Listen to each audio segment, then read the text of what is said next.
Guerre en Ukraine, Poutine demeure parfaitement opaque sur ses intentions. La ville de Lysychansk tombée, la question se pose des prochains objectifs en Ukraine des forces russes dont la progression, certes lente, est désormais régulière à grand renfort d'artillerie. Bonjour et bienvenue sur la chaîne S Magazine TV. Pour ceux qui ne sont pas encore abonnés, cliquez sur le bouton et activez la clochette pour ne rien manquer de notre prochaine vidéo. Verrouiller le Donbass, avancer, négocier pour enregistrer des gains territoriaux et diviser l'Occident, sauf revirement militaire, le président russe Vladimir Poutine a plusieurs cartes à jouer, mais demeure parfaitement opaque sur ses intentions. Toutes les options sont ouvertes, résume Pierre Razou, le directeur académique de la Fondation méditerranéenne d'études stratégiques FMES. Tout est possible, confirme Alexander Greenberg, analyste au Jerusalem Institute for Security and Strategy (JIS). Les Russes vont-ils arrêter et proclamer une grande victoire ou ont-ils des plans dans le sud du pays? Continuer d'avancer.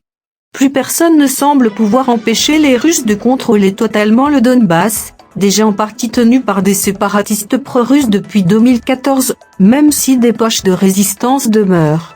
En face des villes jumelles de Sievierodonetsk et Lysychansk, tombées l'une après l'autre, se trouvent des objectifs alléchants pour Moscou. La Russie peut espérer prendre Sloviansk et Kramatorsk et leurs alentours, estime Pierre Grasset, chercheur associé au laboratoire CIRIS de l'université de la Sorbonne. Avec Sloviansk, les forces russes espéreront retrouver une population, pour celle qui est restée sur place, assez amicale. Mais les forces russes ont montré, au début de la guerre, qu'elles ne pouvaient se permettre d'avancer trop profondément. Leurs rouleaux compresseurs marchent bien près de leurs frontières, de leurs centres logistiques et de leurs bases aériennes. Plus ils s'en éloignent, plus cela devient compliqué, note Pierre Razou. Les Russes ont rapidement pris Kherson, dans le sud, lors des premiers jours de la guerre, mais la situation sur les rives de la mer Noire n'est pas stabilisée. La guerre dans le sud, et la libération des ports ukrainiens de l'emprise russe, est un front d'une bien plus grande importance stratégique que le Donbass, estime Mick Ryan, un général australien à la retraite. Le contrôle de la côte donnerait à Moscou une continuité territoriale avec la Crimée, annexée en 2014, et un accès aux ports ukrainiens sur la mer Noire. Mais les contre-attaques de l'Ukraine dans le sud placent les Russes devant un dilemme.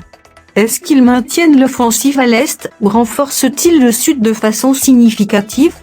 Ajoute le haut gradé.